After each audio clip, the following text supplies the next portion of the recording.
जैसे कि हम इस टॉपिक को ही देख रहे हैं, नेचुरल का मतलब होता है कुदरती और डिज़ास्टर क्या होते हैं, आफात। तो कुदरती आफात कुछ ऐसे ख़तरनाक किस्म के इवेंट्स होते हैं जैसे कि सैलाब वगैरह, फ्लड, अर्थक्वेक जैसे कि ज़लज़ला, या फिर हुरिकेन, तेज़ तेज़ हवाओं का घूमना। और ये क्या करते हैं, ये बहुत ज़्यादा डैमेज कॉज करते हैं, दैट कॉजेज ग्रेट डैमेज और loss of life are harmful, sorry and are harmful. ये सारे इवेंट्स जो हैं इस तरह के, ये क्या होते हैं, ये बहुत नुकसानदेह होते हैं। ये बहुत ज़्यादा तादाद में इंसानी ज़िंदगियों और हम कह सकते हैं कि हयात को ख़त्म कर सकते हैं। इसके अलावा बहुत ज़्यादा डैमेज कॉज करते हैं। फसलों के एतबार से अगर देखें, या घरों को भी तबाह करते चले जाते हैं। तो नेचुरल डिज़ास्टर जो हैं, अगर हम अर्थ की बात कर रहे हैं तो इसके इनसाइड भी मौजूद होते हैं, यानी कि उनकी ओरिजिनेशन जो है या उनकी शुरुआत अर्थ के इनसाइड से भी हो सकती है और आउटसाइड से भी हो सकती है। यानी कि ज़मीन के अंदर से भी कुछ का पॉइंट होता है, जैसे कि अर्थ को एक जलजला वगैरह आता है तो उसका पॉइंट या उसका हम कहते हैं कि सेंटर, वो उसके अंदर कहीं ज़मीन के नीचे अंदर तह में मौजूद होता है।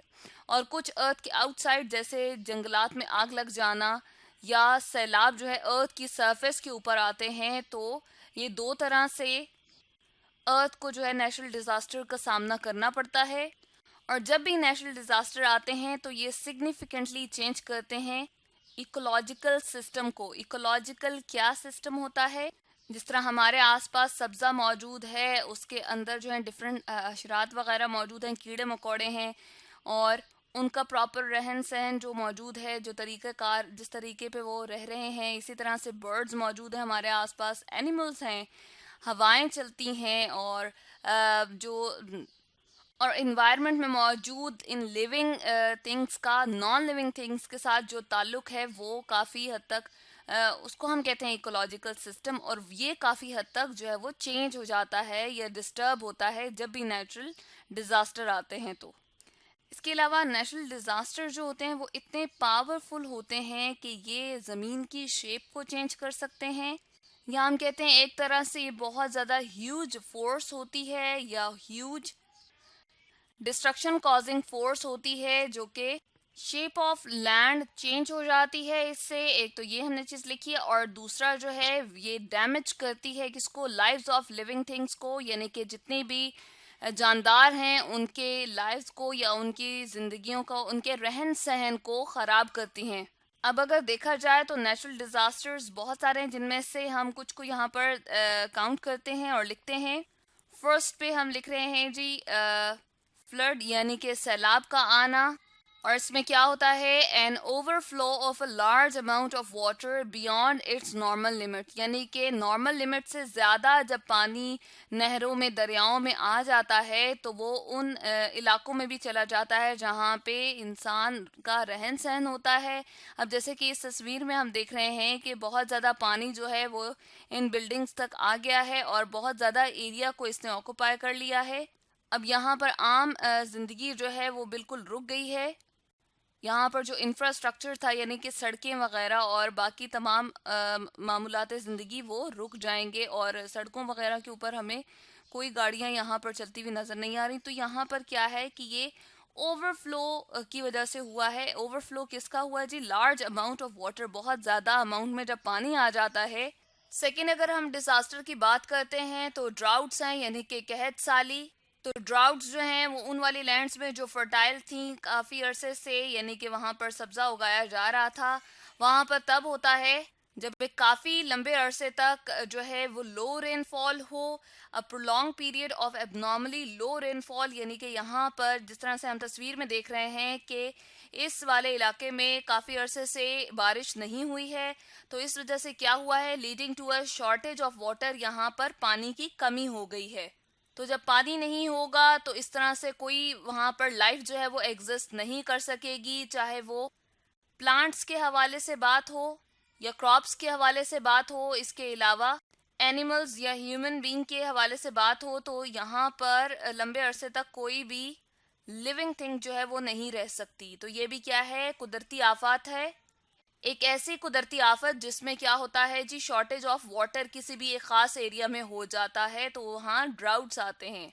इसके अलावा अगर बात करें तो थर्ड नंबर पे हम पॉइंट आउट कर लेते हैं एवलांचेस को। और एवलांचेस क्या होते हैं? ये एक तरह से स्नो स्लाइडिंग होती है।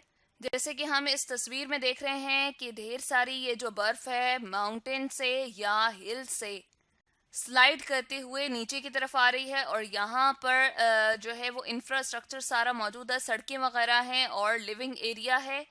तो जब इस तरह से माउंटेन साइड या हिल से या किसी ऊंचाई से जहाँ पर बर्फ मौजूद थी, वो क्या करती है, स्लाइड करती हुई या फिसलती हुई नीचे की तरफ आती है, तो ह्यूज डैमेज कॉज करती है लाइवलीहुड ऑफ लिविंग थिंग्स को। तो इस तरह से जिंदगी का निज़ाम जो है वो दरहम बरहम होके रह जाता है। इस तस्वीर में हम और भी बहुत सारे नेचुरल डिजास्टर को देख रहे हैं, इसमें से वन बाय वन हम डिस्कस करते हैं। तो थर्ड हमने 3 डिस्कस कर लिए थे, फोर्थ नंबर पे साइक्लोन्स या हरिकेन्स आ जाते हैं। और जैसे कि वर्ड से ही पता चल रहा है, साइकिल्स में किसी चीज़ ने जो है वो घूमना है। साइकिल्स बेसिकली क्या होते हैं, राउंड ट्रिप्स होते हैं। तो इसमें क्या होती है, स्वर्लिंग ऑफ एयर होती है, यानी कि हवा जो है वो तेजी से गोल गोल घूमना शुरू कर देती है, और इसकी वजह से बहुत खतरनाक किस्म के तूफान आते हैं और जिंदगियां इससे क्या होती हैं, जिंदगी का निज़ाम जो है वो ख़राब हो जाता है या दरहम बरहम हो जाता है। यहाँ हमने इसको डिफाइन कर दिया है, cyclone is large scale air mass, बहुत बड़े पैमाने पे एयर जो है वो इकट्ठी होती है, that rotates around a strong centre, एक स्ट्रॉन्ग उसका सेंटर होता है जिसके अराउंड वो गोल गोल घूमती है। जैसे कि यहाँ भी देख रहे हैं, तो हवा जो है वो राउंड ट्रिप्स में इस तरह से राउंड मूव कर रही है, और इसका एक स्ट्रॉन्ग सेंटर होता है जहाँ पर एटमॉस्फेरिक प्रेशर जो है वो कम है। तो ये जो सेंटर है यहाँ पर प्रेशर बहुत कम होता है।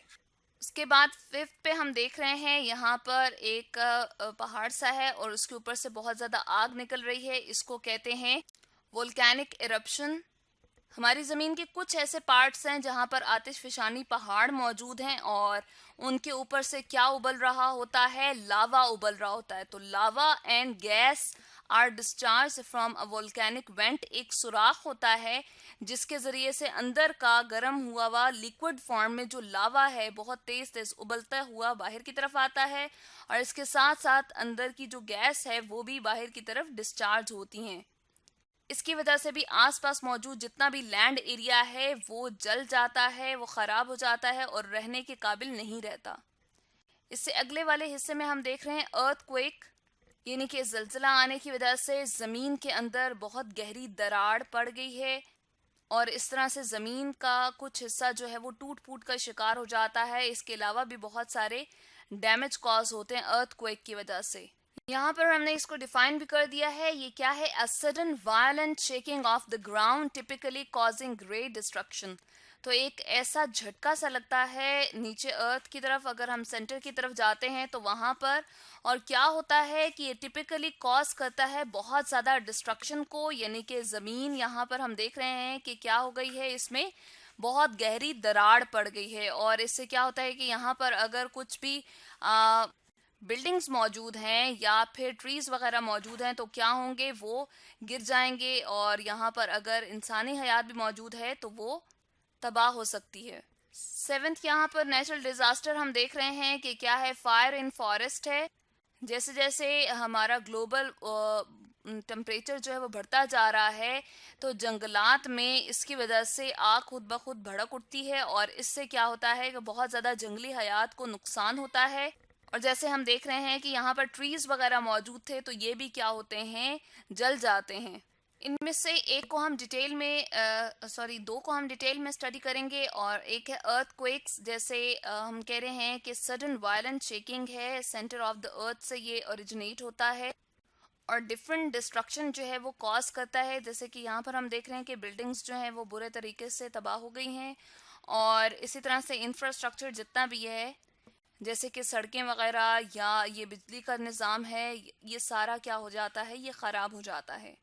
और बेसिकली ये किस वजह से होता है, फोर्सफुल शेकिंग होती है जब ग्राउंड की, तो ज़मीन की ये जो सतह है ये भी शदीद तरीके से हिलने लगती है, और इसका शदीद किस्म का हिलना जो है ख़ास किस्म के स्केल से मेजर किया जाता है, जिसको कि कहा जाता है रेक्टर स्केल। जैसे कि जब भी ज़लज़ला आता है तो कहा जाता है कि फॉर एग्जांपल कि 6.5 रेक्टर स्केल पे इसका जो था वो इसकी वैल्यू थी, या डिफरेंट वैल्यू होती है इसकी, और रेंज होती है इसकी 1 से लेकर 10 तक। तो 1 से लेकर 10 तक रेक्टर मैग्नीट्यूड जो है वो इसकी शिद्दत को महसूस करने के लिए जो है वो रेक्टर स्केल के ऊपर यूज़ की जाती है। इसको डिटेल में हम नेक्स्ट वीडियो में देखते हैं। तो आज हमने स्टडी किया है कुछ नेचुरल डिज़ास्टर के बारे में, जिसे हम कुदरती आफात भी कहते हैं।